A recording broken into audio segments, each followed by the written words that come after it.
sound. Foes await you silent all around.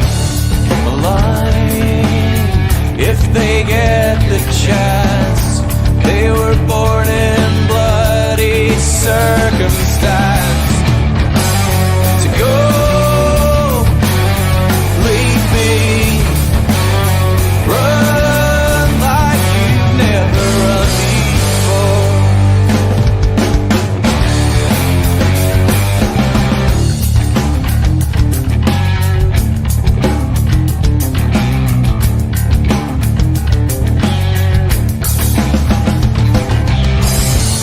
A voice from the underground, given room to breathe, not be drowned.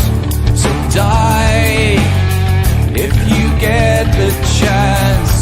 Better men than you've been, let this dance. To go, leave me, run like you've never run before.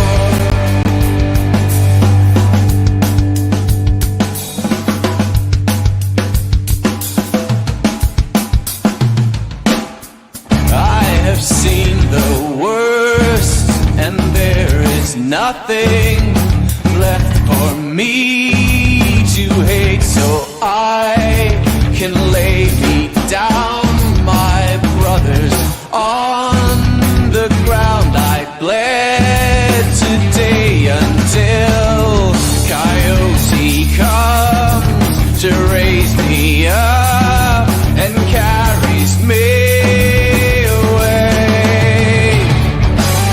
To go, leave me, run like you never did. No, leave me, run like you never run before.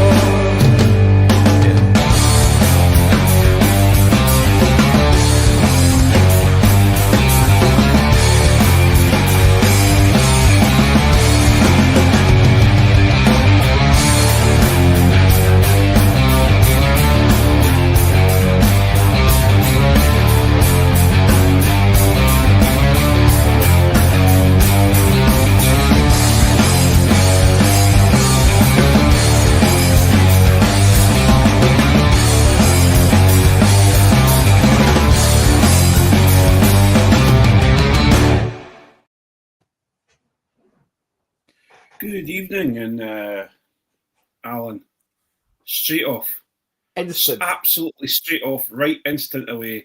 I may as well just get past it and just keep saying we're recording at night time, so I may as well just get on with it. Absolutely. I honestly don't think people care. Also, you should have saved your mistakes for the last 25 minutes. I know, it seems to be. Hello and welcome to the Scottish Rugby Podcast in association with the Scottish Rugby Blog. I hope you're doing well. I'm Craig. It's been an interesting week and an interesting weekend, and I'm sure we're going to discuss it. But joining me tonight are three Scottish rugby fans who believe it is not time to replace Gregor Townsend. That time was a year ago, after the World Cup. Sorry. Joining me tonight is Jonny, Allan, and Mark. How are you doing, boys? Very well, thanks, Craig. I'm excellent because I had the best idea I've had in ages this morning. Would you like to hear it? Absolutely. Yeah. Do you want to hear my intro, right? Ready? Here we go. I've been working this all day. Hello and welcome to the Scottish Football Podcast, where this week we'll be talking about how making some very well-timed substitutions as the game was starting to get away from us has put us in a great position for the World Cup. See how much better that sounds? We could be talking about that. I have to say, Allan comes in with the quiet ones in the background. You come in with the actual sensible ones. I'm waiting on Mark come in with these absolutely crazy hot takes.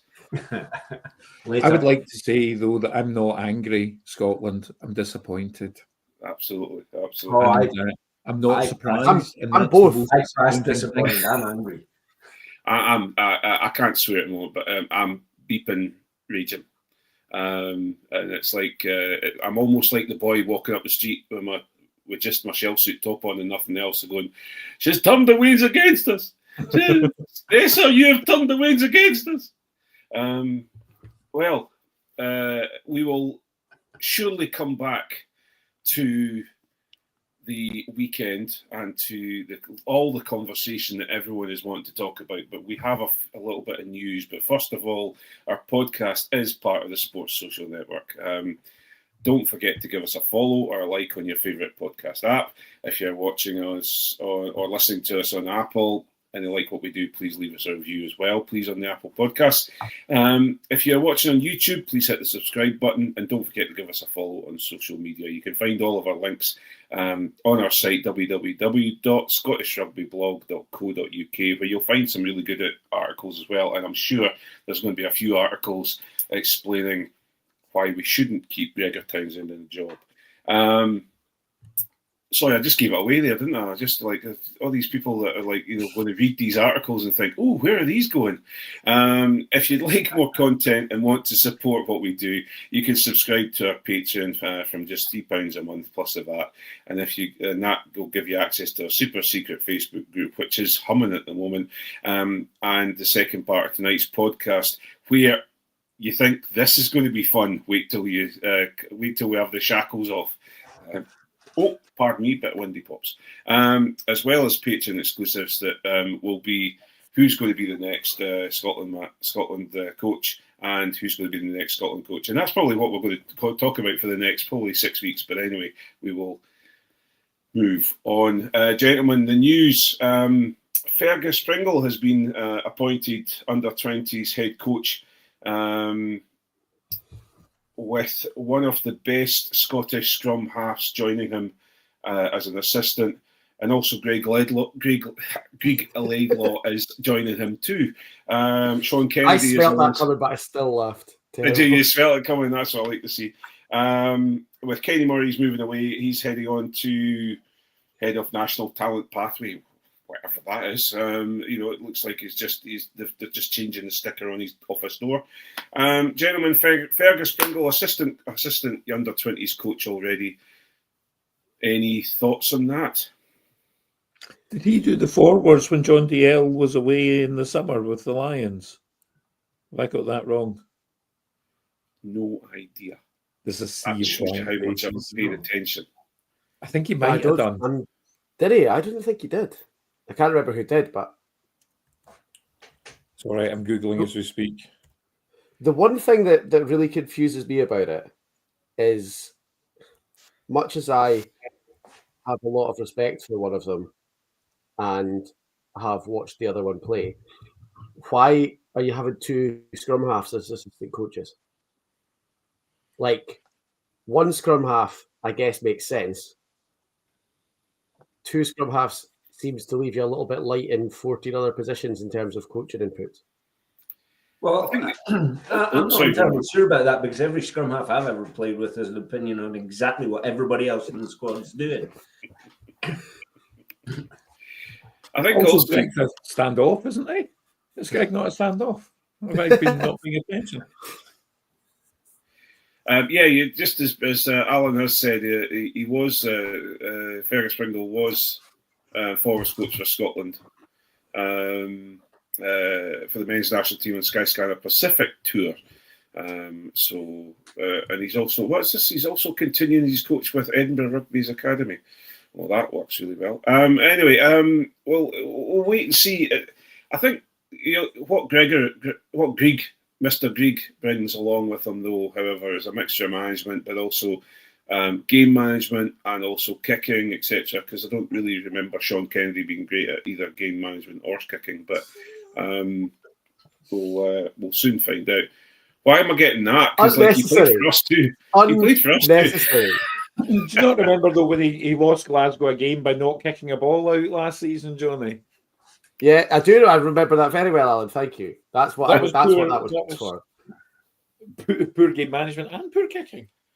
Well, congratulations to them all getting put into place, and I hope they do an incredible job, because we're needing the under-20s to come through and come on strong as much as we can. I will put a wee shout out to Cammy Black, who absolutely put the willies up me when he said that Greg Laidlaw had been named Edinburgh coach, and I was like, yes! When? I can't find this on the internet, but that's brilliant, that's amazing. He says, I was only actually talking about it maybe as what's going to happen further down the line. I was like, no! I literally spent half an hour Googling to find out what I'd missed. So, Before carry I on, realised- we do. What are you going to say, Johnny? Is it Greg will be Edinburgh coach when Sean Everett goes to coach Scotland? Well, well, That would be no, the darkest timeline. Honestly, does anyone else think that the SRU comms department were messing with us as well? Because you're like, SRU announced coaching shake-up. Not that one. And I'm like, you know, and this is not okay. To be Well, fair, funny, it's actually, about all that they put on socials this week, because they have quite rightly, the entire social media department was just like, I'm not doing this. They've all gone on Absolutely. holiday because they From put a what- couple of things out on Monday afternoon, and it's about 100 comments being like, "Aye, very good. When's Townsend getting fired?" And then they just stop putting stuff out. Well, the thing It's is, kind of like, your man. definitely, and Like they, me were, tackling. they were speaking. I think it was. I don't know if anyone's listened to the Nations pod, but Tom English was. I've messaged all the contacts I have in the SRU several times, and none of them have replied to me yet. And it's like, well, if they're not talking to Tom English, I'm not talking to anybody. We've got no chance of getting in touch with them. So anyway, anyone from the SRU, if you want to talk to us and you want to come out and have a chat, and we'll promise we won't talk about Gregor Townsend. So I had my fingers crossed at that point. So other bits of news: 2026 Nations Championship fixtures have been announced. The first away fixtures will be Argentina v Scotland on the 4th of July.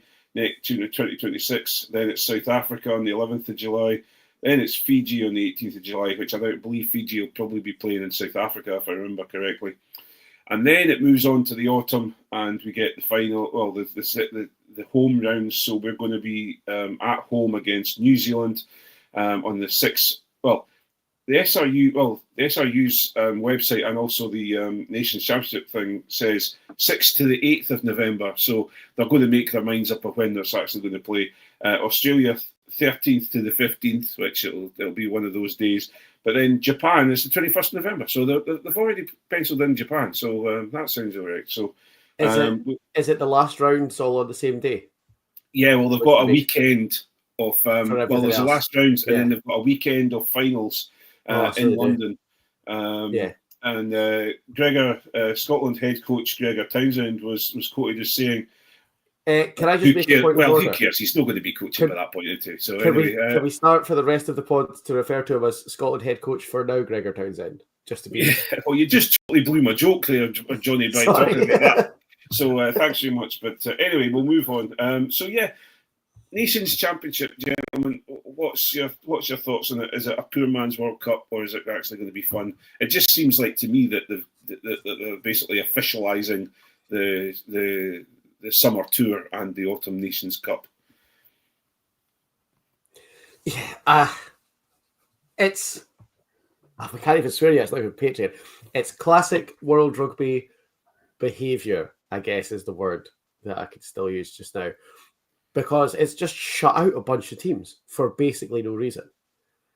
I heard that all of the summer ones are going to be based in a country, so that Scotland won't fly from Argentina to South Africa and then on to wherever they're playing, Fiji.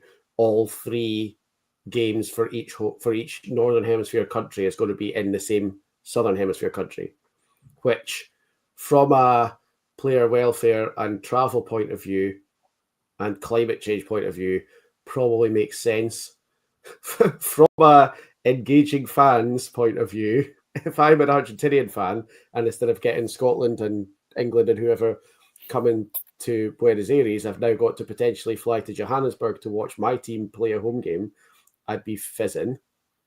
Mhm. It just seems quite poor. If I was Tonga, Samoa, the USA, any of these other countries, I'd be equally fizzing. It just like it's the rich get richer serves who they want to serve. Really, this idea, isn't it? I don't. To be fair, do you don't know. think that's not Some what's some happening nice in the looking, world? quite fun games, and at least it's a bit of a. Well, yeah, and it's a bit of a. I guess it's a kickback against people who say why does rugby have so many friendlies? Because we keep having to say there's no such thing as friendlies, and now that there's an actual tournament, it is no such thing as a friendly anymore. It just seems like it's not well organised or not well thought through. I think it's an opportunity that's been blown. I think. For me, I agree totally. But I think they're trying to fix a problem that doesn't exist. You know, they're trying to say, you know, let's improve engagement by making this a tournament with a shield at the end. What? So South Africa, England, and France and New Zealand can play off in the semis again. All right, great. I don't care. And to be perfectly honest, I wouldn't care more about, you know, looking at the fixture list. I wouldn't care more about the Argentina-Scotland game in the Nations Cup because it's now part of the Nations Cup than I would have anyway, or than I did on Sunday. I don't think rugby fans, you know, we call it a friendly only because it's not up for silverware, albeit they've invented about 100 different types of silverware over the last few years. But we call it friendly. It's not friendly. Everybody's caring. And I'm not going to care anymore just because it's part of this Nations Cup, whatever that is. It's not going to increase my engagement as a fan, I wouldn't have thought. It's going to decrease our engagement if we have to get up at 3 o'clock in the morning to watch us get beat by South Africa. Absolutely.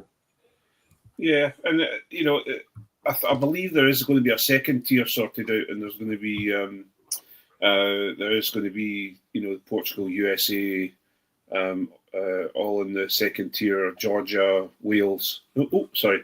That's when there's promotion relegation. What? So Wales can get promoted to the second tier. They get promoted to the second tier. It's you know, like, can I just say this one thing?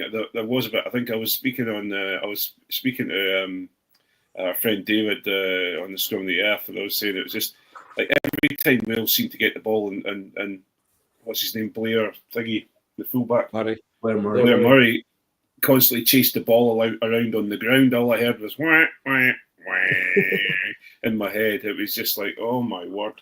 Anyway, so yeah. Do you know what I think every time I see him? Is that we definitely got the good end of the bargain on the fact that there's a guy called Blair Murray playing for Wales and a guy called Hugh Jones playing for Scotland, because someone got shafted in that deal and it was not us. It wasn't a vintage weekend for people called Blair at fullback, though, was it?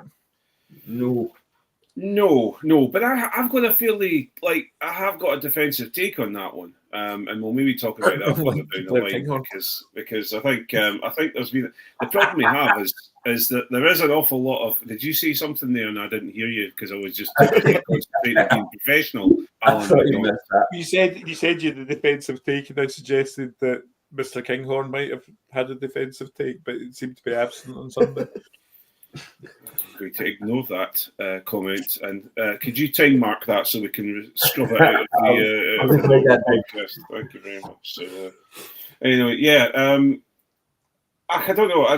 The Nations Championship, just as you say, I think it seems to be a way of. I've got a feeling that there's obviously going to be some sort of kickback to World Rugby, and I think it's a way of monetising the tours and the Autumn Nations games that weren't. You know, most of the money was going back to the two nations that are playing, and I think the World Rugby have decided that they want a little bit more money in their own hands, I'm sure. And then, you know, as our friends in the Blood and Mud podcast said on Monday night, you know what's going to happen if this succeeds in any way. We're going to end up playing in Dubai. Or some sort of country that's got lots of oil money to prop it up. So we'll wait and see what happens. But the only thing I can be pleased about is the fact that we are going to be playing better teams more often, because we're not. Because I do tend to find that, and especially, for example, this weekend, I don't. You know, we're going to have a hard 20 minutes with Tonga, and then we're going to just accelerate on when they get tired, and it's going to be an interesting weekend. And I'd rather have sort of tough games for a lot more. However, I'm probably talking out of turn because we'll probably find out that Tonga is a tough game this weekend, so we'll wait and see. But anyway, I've tried to delay it as much as I can, boys, but we're going to have to do something that we'll have to talk about this at some point. At the weekend, Scotland 24, Argentina 33. The score line from the weekend allows me to do this, though, and bring this back for a little visit. Insight, foresight, more sight. The clock on the wall reads midnight. The Tuesday clock has arrived again, and I think it's at 5 to midnight, or maybe 30 seconds to midnight for Gregor Townsend. 2 tries from Ewan Ashman, one from the old Australian Jack Dempsey. Actually, that was a beautifully taken try. Scotland at 21-0 lead by 45 minutes. And then the old homophobe Pablo Matera, Rodrigo Isgro, Julian Montoya, father to another son, and Pedro Rubolio, and Justo Picardo all scored tries in the second half to absolutely slap Scotland around and show them how going missing for 20 minutes can really damage you.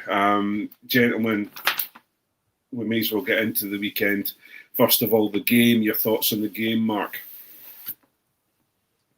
I was doing the watch back today, knowing that we were coming on tonight, and I was still convinced we were going to win. So I just turned it off at halftime and thoroughly enjoyed it. I thought that was the easiest way.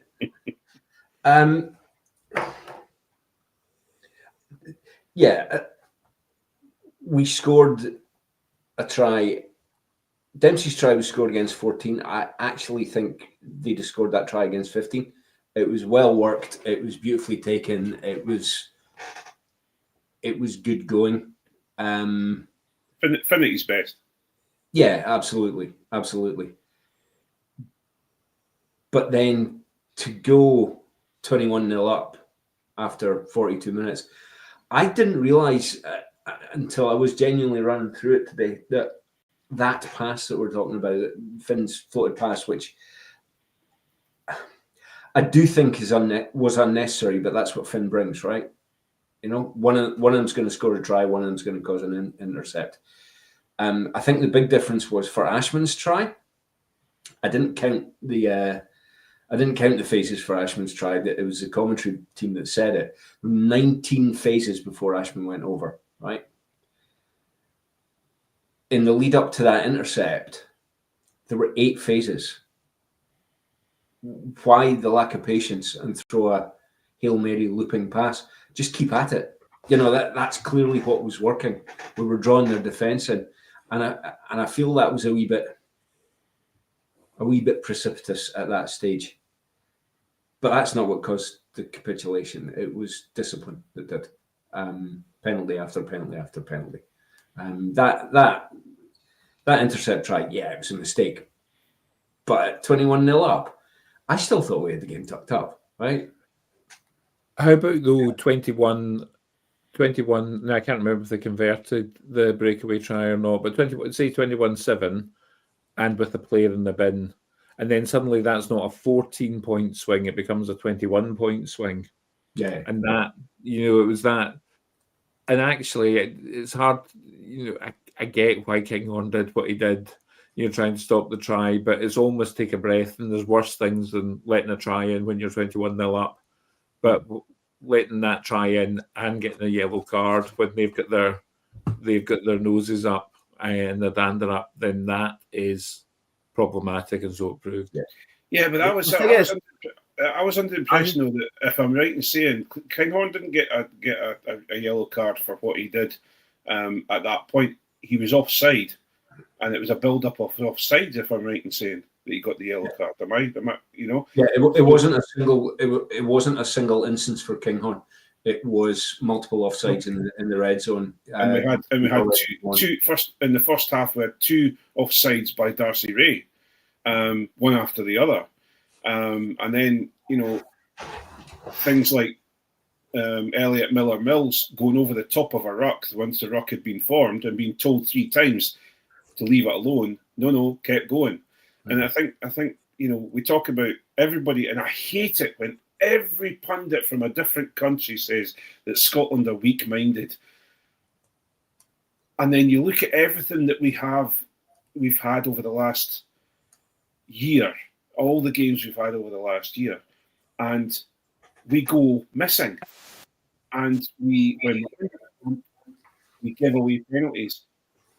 Very much in the it's very much in the Edinburgh mould. Edinburgh do exactly the same thing, and Glasgow do a little bit of it. They are getting better at it, but discipline between the 2 Scotland professional teams and Scotland is horrendous. Yeah, and I think it just. Anyway, yeah, I'm trying to be positive at the beginning here, so I don't swear. So that's interesting because I, as you know, I wasn't at the game. I was in a pub watching it, but we didn't get the best. I'd assumed it was for a yellow card for professional foul for Kinghorn, so that's there's a lot more mitigation in that. No, I was under the impression it was multiple offence card. Okay. Yeah, I'm sure it was an offside. Because he was offside apparently when he came in, but Jonny, to go back to positives, Ewan Ashman seems to be regaining a bit of form and a bit, took a couple of good tries. I think the first one was a classic sort of Jamie Ritchie-esque twist and turn. I think Stuart McAnally used to do that as well. So Ewan Ashman, he's getting his darts right now, and he's seeming to perform around the park no matter how badly he runs, Jonny. Yeah, one of the most frustrating things is how many positives there were at halftime. I'd been at minis training on Sunday morning, and me and the other coaches have been trying to drill into them how important it is to be coming on at pace when you get the ball. And I'd actually, just after his first try, text our parents group to say, if everybody's sitting watching the game at home, can everyone please watch the speed that Ewan Ashman's coming at when he gets the ball, because that's exactly what we've been talking about. He was powering every single time. Jack Dempsey, I don't think I've ever seen anyone play for Scotland who makes positive meters as often as Jack Dempsey does. It's like you're guaranteed that he's going to go forwards. So watching the 2 of them in the first half, you were thinking, this is really good. Like, this is what Scotland have been missing. Like you said it when you were on with David, Craig, like a little bit of power in the forwards, a little bit of grunt going forward when we've got the ball in the pack is something that we've been missing for ages. And then even when Finn's interception happened, I felt exactly the same about it as I did when England got their try in the Six Nations, because that wasn't a try in the Six Nations. But when that happened and when that interception happened on Sunday, both times I was like, it's fine, let them have it. It's one try. We're so dominant, it doesn't matter. And then all of a sudden it's completely crumbled. But isn't that the mental weakness there? It's the crumbling that's the mental weakness. And, there's that stat of what Scotland in the last 6 games and how many points have scored versus how many have they conceded. Criminal. The reason I took the timestamp for the pass and the card, they're both broadly the same, about 53 minutes, right? Is because there's 27 minutes of game time left at that point, at which point Argentina scored 33 points. More than a point a minute in the last 25 of a game where we were utterly dominant for the first 45. That's not just one pass that does that. There's something going on. Whether it's a mental fall down or what, I don't know. So, and people are rightly saying it's not Finn's fault. It wasn't just the pass. But on the other hand, the flip side of that is Finn is the fly half. He's a senior player and he's a vice captain. There is some responsibility that has to be shouldered by him, along with the other senior players in the leadership group, for these repeated capitulations. And I don't like saying that because I love Finn, but there is. But the thing is, though, like you'd feel relatively confident saying that Finn's gone back under the post there and gone, yeah, I probably messed that up. I should not have thrown that, but it's one try. We're still dominant. We're still 21-7 up. I don't think Finn's saying, oh, guys, the sky's falling here. That's coming from somewhere else. Yeah. I don't think anyone's saying it. It's just happening. They believe that the sky's about to fall. That's part of the problem. There was a part of the game where I can't remember if it was between Argentina's first and second tries or their second and third try. But at one point, they had a break up their left wing. And you could see it very clearly. And I was kind of running out of steam for writing down bad stuff at that point. But you could see it really clearly. They had way more numbers than we did. Suddenly, our defense had crumbled. They had something like, I'm making up the numbers, but it looked to me at a glance to be something like an 8-3 overlap. We were spread around and they'd sent all their boys down the left-hand channel, and it was stark when you saw it. I'll go back and see if I can find the timestamp for it, because suddenly it looked like we were egg chasing, Well, we've got to talk about it then. People were tired. Well, that was my next point, Jonny. I suspect that's exactly what the reason was.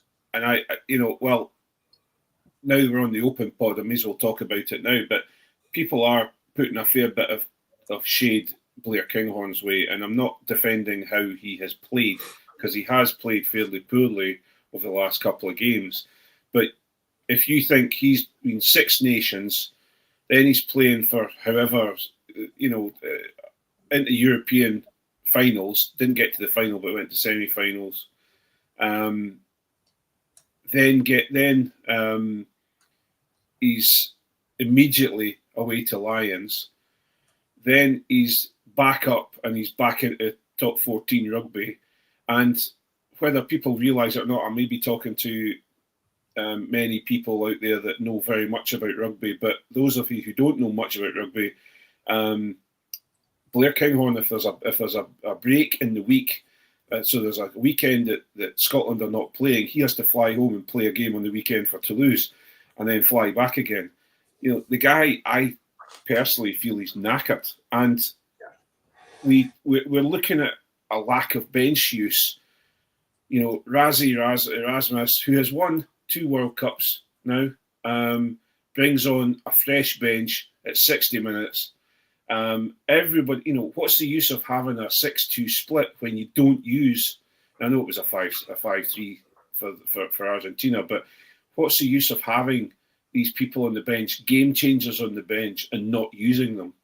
And I think, somebody, I don't know who it was that said it, but looking at Jamie Dobie, he looked absolutely knackered. Yeah. And these guys have played hard against. Sorry, I think it was me that said it on our chat. So it's like, what are we doing here? And that's where the Townsend side of things comes into it, because we can all turn around and say, well, the players are weak, and Finn caused this, and Blair Kinghorn caused that. And I'll let you guys talk in a second, because I'm just trying not to rail on about it, but there were players on the bench that are game changers, who can come on and change a game. And to have those 3 backs on the bench and see the way that game was going and only bring on Duhan van der Merwe is bordering on negligence. What are you doing?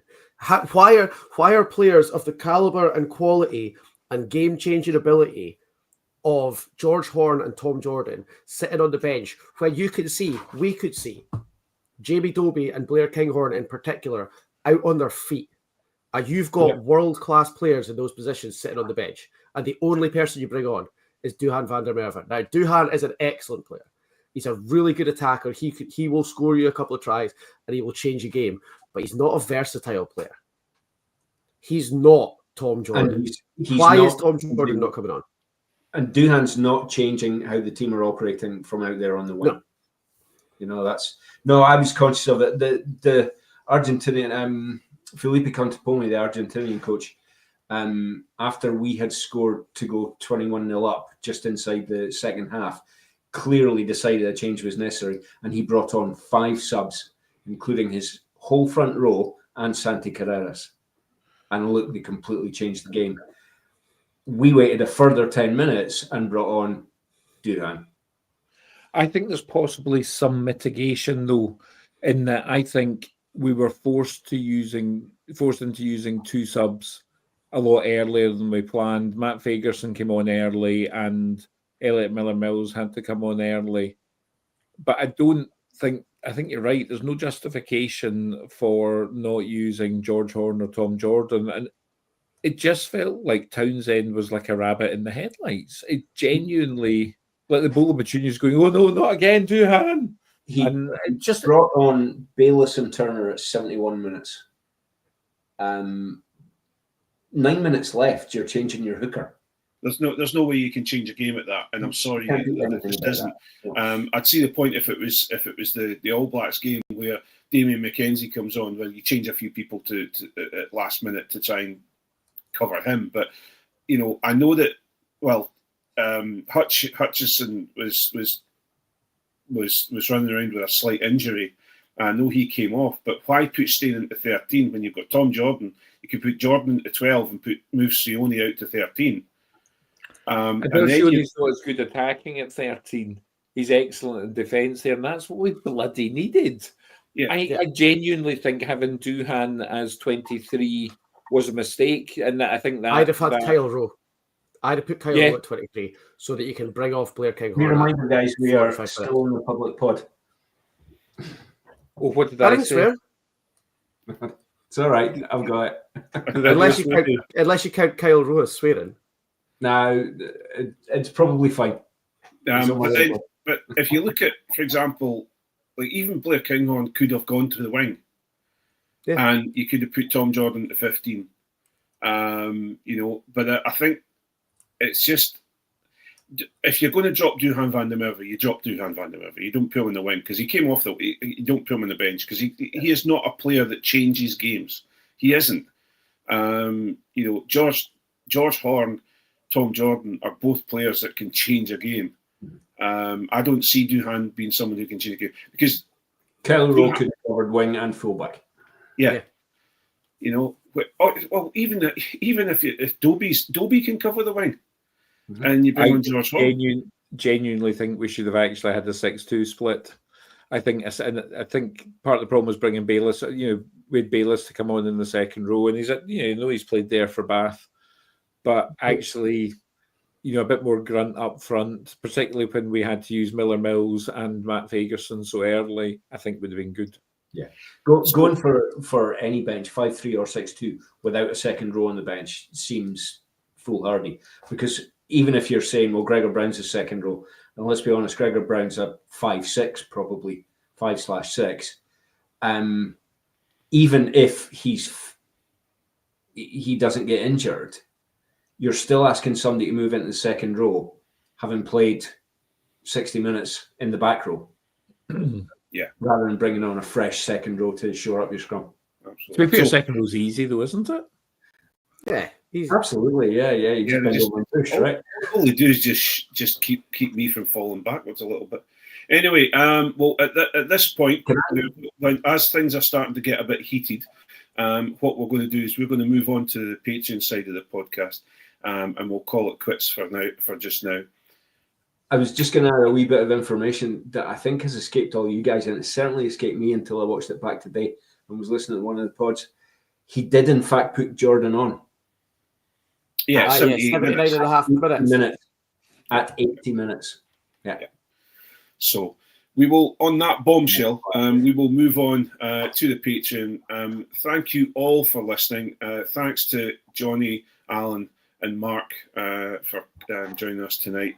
I hope you all have a good weekend, and I hope we all have a good weekend. I'm sure against Tonga we should have a good weekend, and then we will come back next week, and we'll talk a little bit more about the whole Autumn Nations and see what we can do about this pickle. All right. Thank you so much, and thanks, lads, and thank you for joining us tonight. And patrons, we will see you in a minute. Thanks, folks. Bye. Right, I'm going to do the same with the mute button and then kill all the streams. Or are you driving, Johnny? I've got it, yeah. No worries. Okay, cool. In that case, I'm going to go pour a glass of wine. I'm going to need one for this.